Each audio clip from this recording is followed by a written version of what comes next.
Always follow label directions and control ventilation when using disinfectants in restrooms to protect people and surfaces. Use the correct product for the surface and read the label for the required contact time and concentration before you start.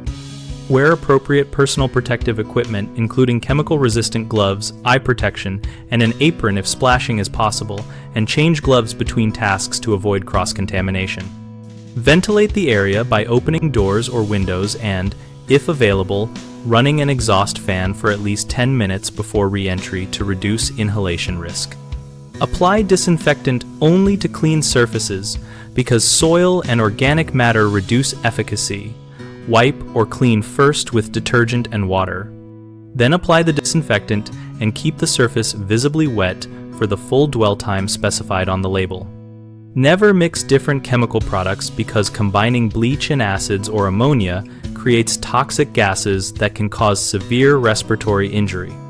Store disinfectants in original containers with labels intact, keep them away from heat sources and children, and follow local disposal rules for leftover solutions. The three most common mistakes are using the wrong concentration or contact time, mixing products, and insufficient ventilation. Using too weak a solution or wiping off a disinfectant before its dwell time is finished leaves pathogens viable, so always measure and time applications and use reusable timers or phone alarms to track dwell times.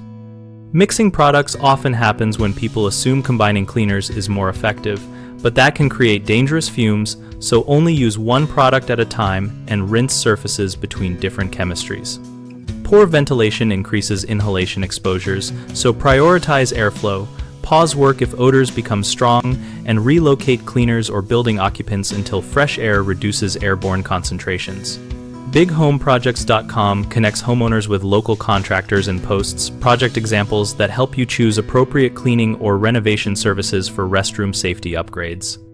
We also host a discussion community where we share practical tips, product experiences, and contractor recommendations to help both homeowners and contractors find work and resources.